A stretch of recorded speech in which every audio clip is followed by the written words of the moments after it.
Hey guys, how's it going? Welcome back to Seed to Plate channel. My name is Brooke, and if you've never been here before, we talk all things urban and suburban gardening. Today's video is a little bit different. It's going to be a little bit of like a quick story time video talking about passing on gardening and gardening legacy, and yeah, I felt somewhat called to just chat about this. This weekend we went to go celebrate my birthday with my family, my parents and my grandparents. My birthday was in the last couple of weeks, and we finally got out there to celebrate with them. And one of the biggest projects, two big projects we needed to work on this week were revamping my parents' gardens, which I built, we all built them out of recycled barnwood about 3 years ago. Yeah, 3 years ago is when we built those beds. We built them super tall, and we'll get into like all of the issues and everything that we fixed, but we basically really revamped those garden beds into something that was actually usable for my parents. So that was project number one. Project number two was to get my grandma's flowers planted. Now, my grandma actually did a video with my grandma in it last year. My grandma and my grandpa are just wonderful, wonderful human beings. But this year I really wanted to keep this weekend like sacred to family time and not be whipping out my camera. But I plant her flowers every year. Usually I do her spring flowers, tulips, and daffodils. We had kind of a weird winter this year, so we didn't end up being able to do that for her. And then I always plant her some zinnia and sunflowers. So we'll talk about all of that. I have a lot of like short videos and pictures that I'm going to throw in here while I explain things. But first I want to talk about garden legacy is the best way I can even describe it, but also like passing on that love of gardening in different ways. So I guess first, I find my family history to be pretty fascinating. My dad's side of the family, there's not quite as much known, but my mom's side of the family, I actually knew my great-grandma. And she and her husband could not read or write except for their names. And they had 10 kids. Each one of them is an incredibly hard worker, and they would give you the shirt off their back. And my great-grandfather, he picked the fields in Southern California. That was his job. That's all he knew how to do. So he was a farmhand, I guess you would call it. And so he would pick fruit, he would spray pesticides, which is likely what ended up giving him cancer at a young age and killing him, from the doctor, not me and my conspiracy theories. And that was from the doctor like back in like the 80s. So my great-grandfather and my great-grandmother, on my grandma's side, they homesteaded. That's how they fed their family. They were very poor.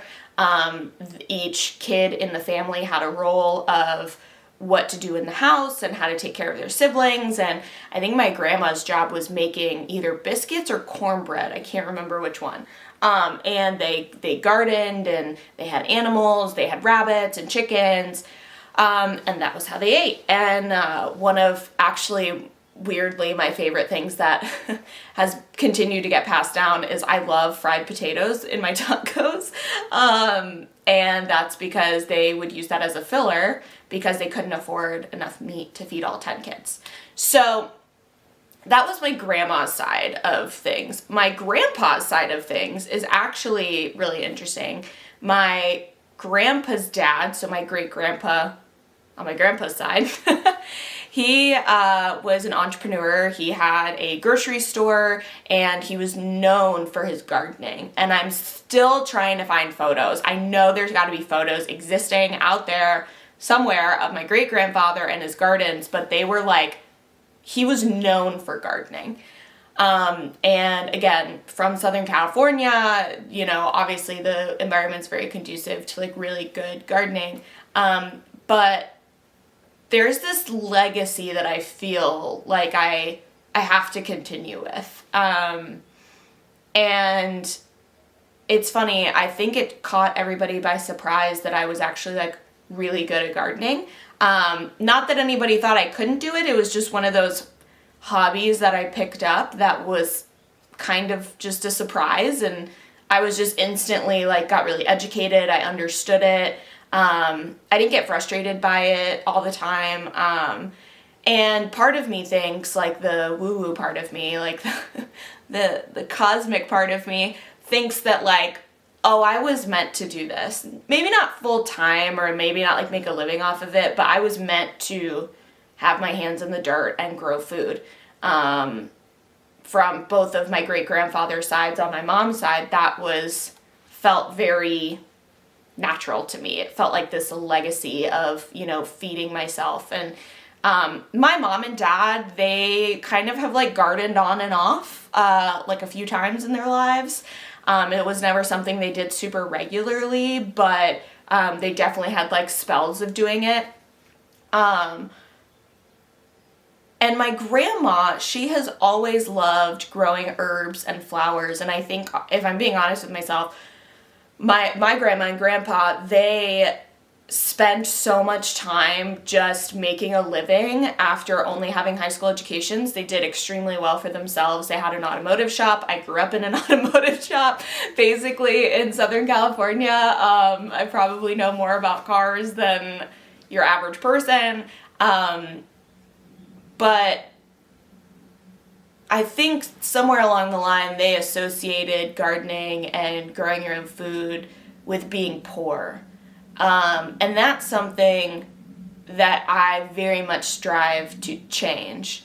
Because I don't see gardening as being poor and you doing it out of being poor.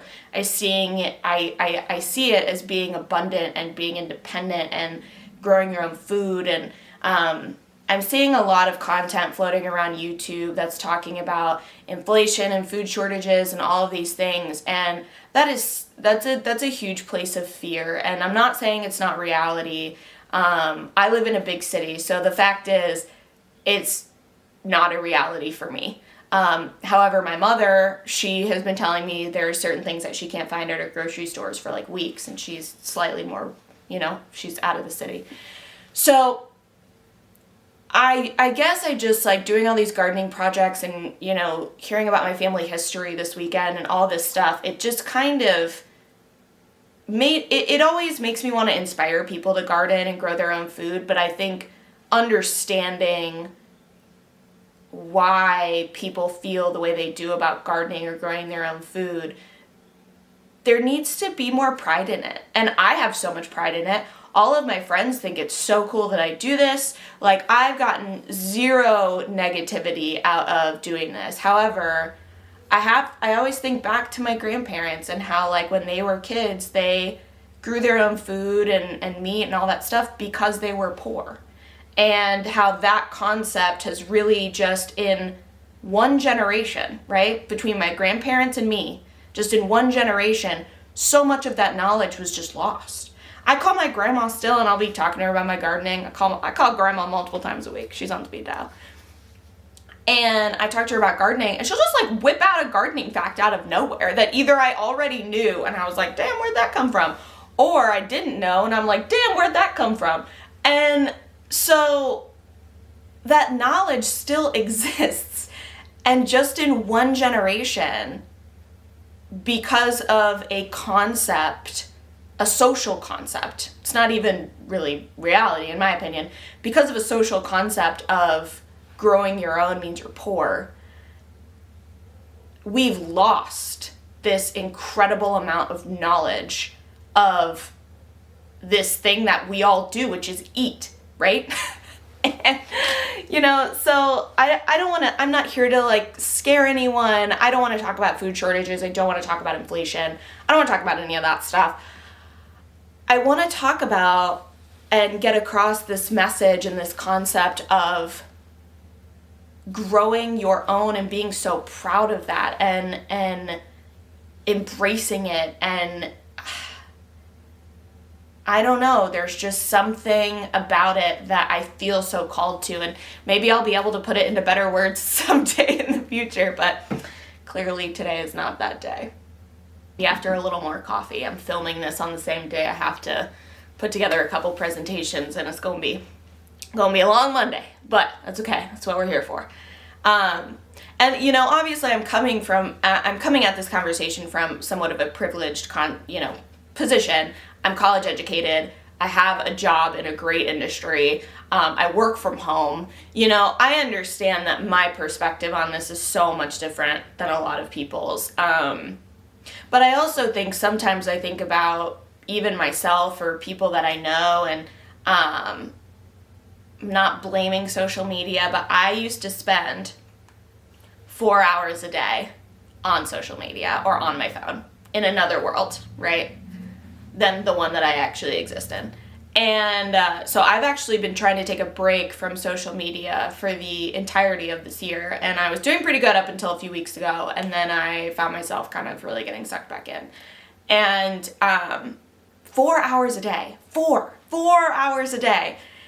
And so when I started gardening a few years ago, all I did to learn how to garden, because I pretty much had no idea, I had a little bit of knowledge, but not that much, I started watching gardening YouTube videos. I made one small promise to myself, and I said, you're not going to start your day on your phone. You're going to leave your phone in the bedroom, and you're going to go out to your, living room and flip on a YouTube video and drink your coffee and wake up.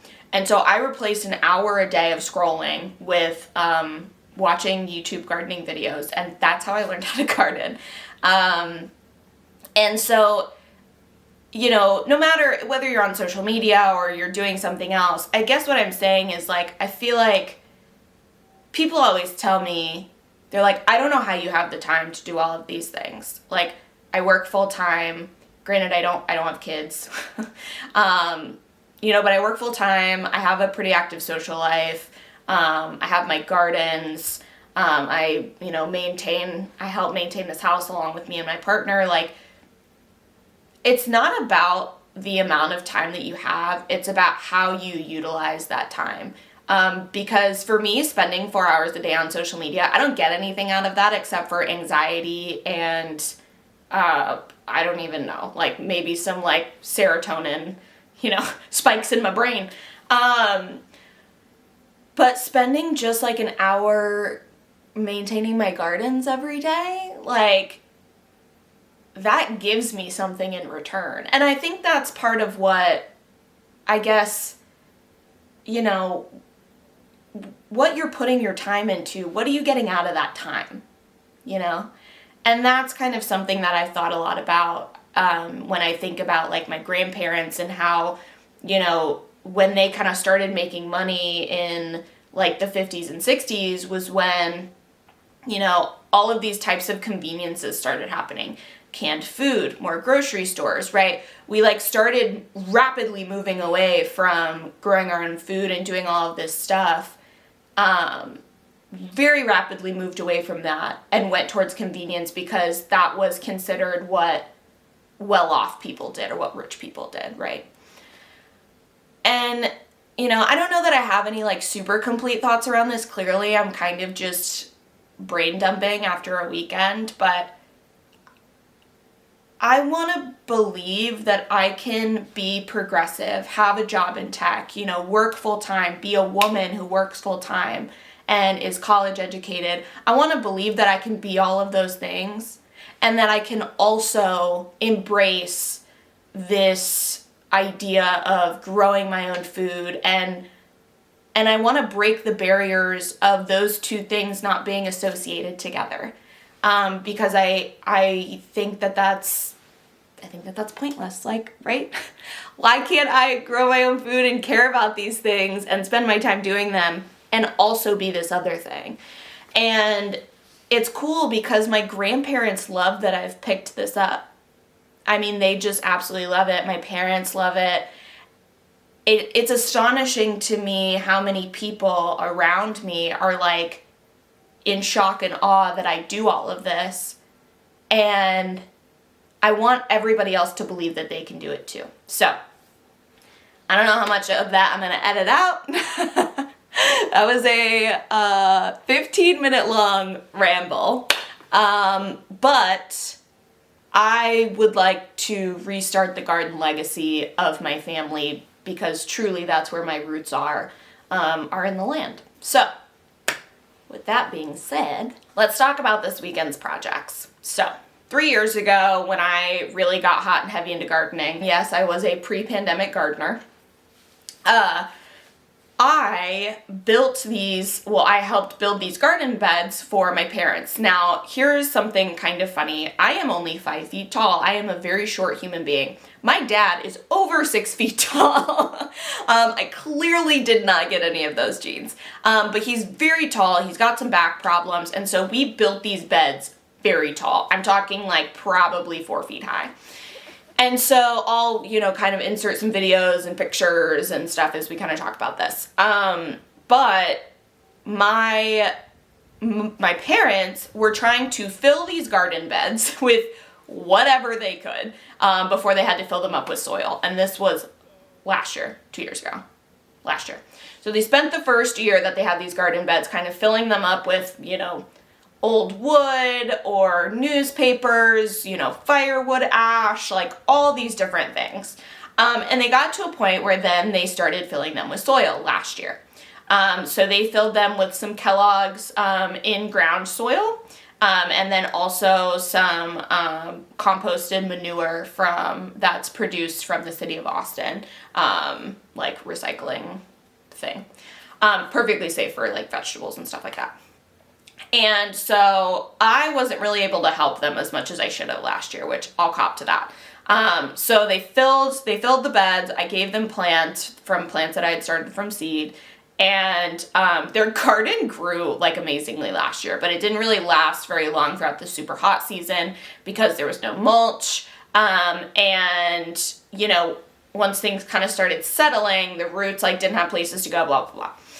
So we're like, okay, clearly we can grow stuff out there, but we just need to refine the process a little bit more. So this year we went and we had a plan, and we basically took down the beds by a few boards. Now we had to keep the posts the length that they were because my parents are a little more rural and they have deer.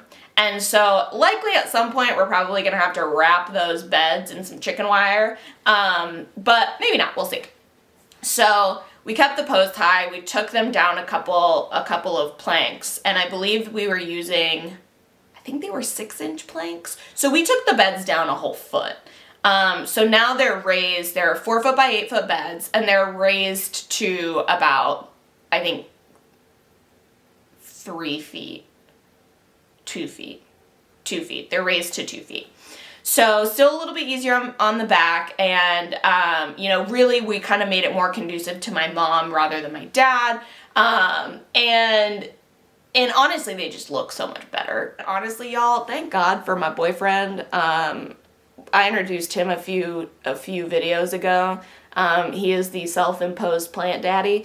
And so, thank God he was there to help, because between me and my mother, who's very active and very strong, my dad, who's also a big, strong guy, and then Cam, we were able to knock out all of this work in like 2 hours, which was incredible. Now, my parents got an assortment of peppers from me. None of them were super spicy, because my parents didn't do spicy peppers. And then they got 2 different types of cherry tomatoes. They got sunrise bumblebee and yellow pear.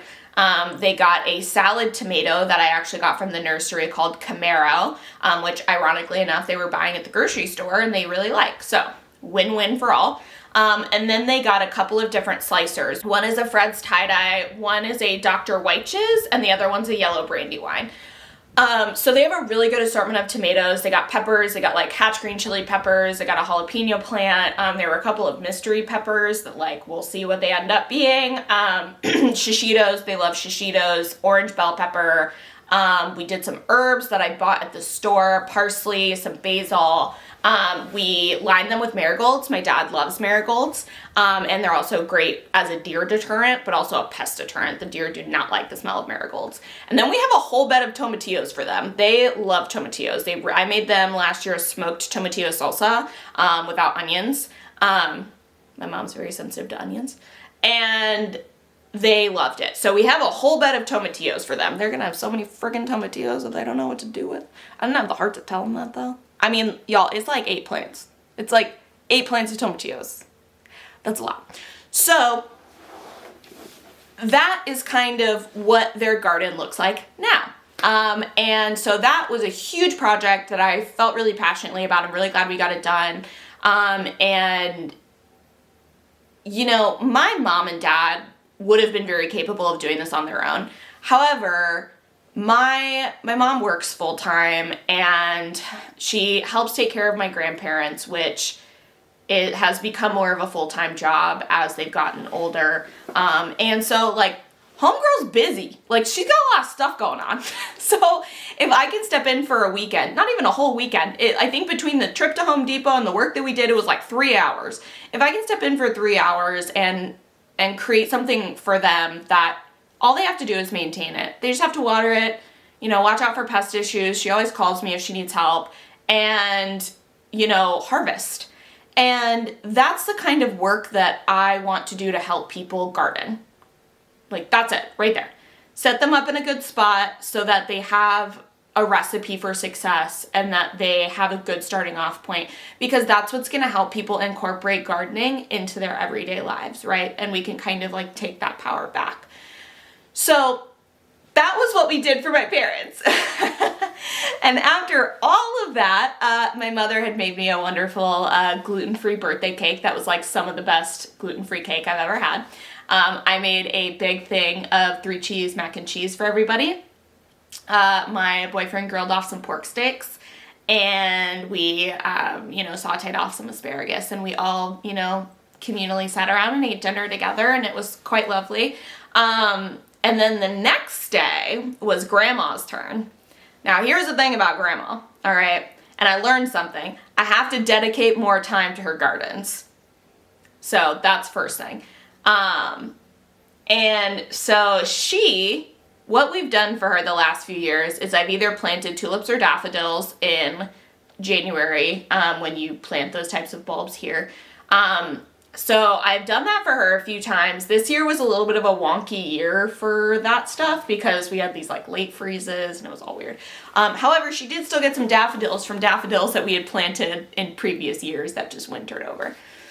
So, and honestly, I think I could do a lot more with that if I had an auger and like a little handheld auger just for bulbs, and I was just able to like boom, boom, boom, boom, make a bunch of holes.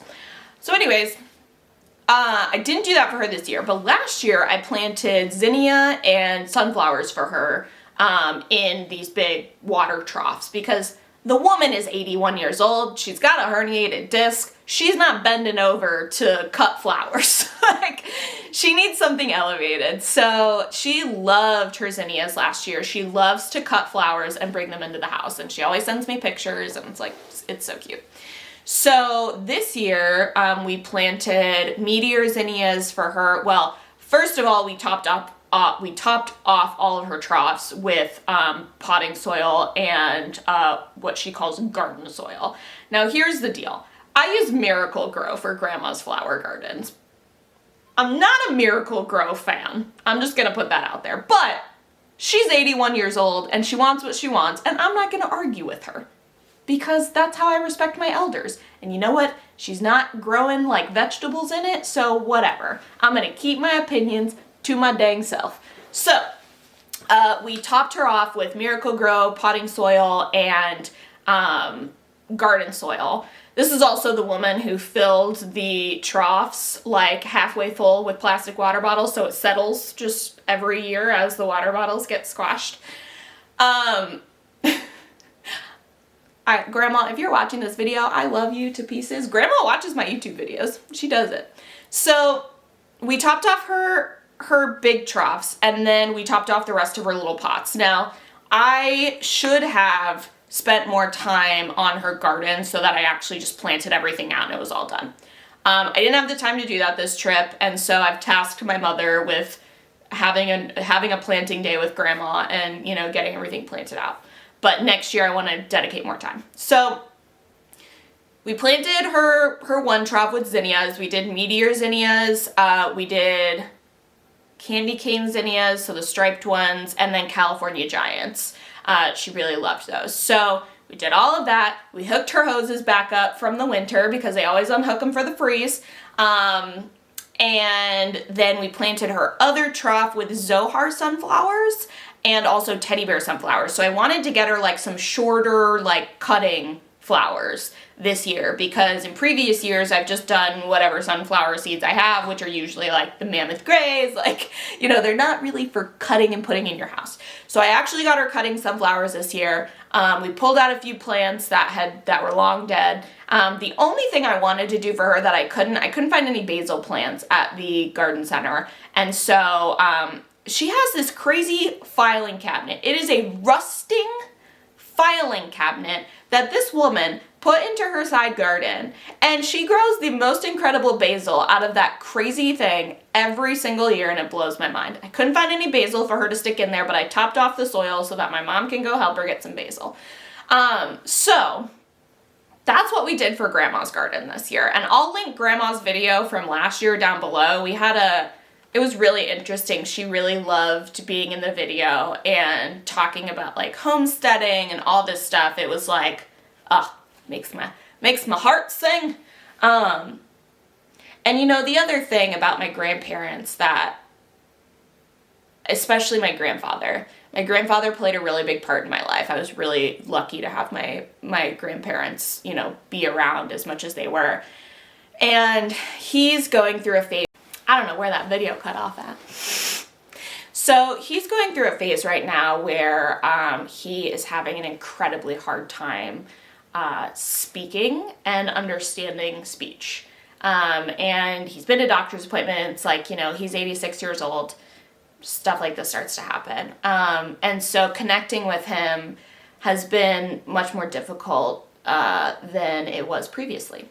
And you know, we're all doing good with it, and he's feeling good about it. We're helping understand him. We're kind of letting him finish the phrases and kind of trying to figure out what he's talking about, because that connection is so important for people, especially as they age.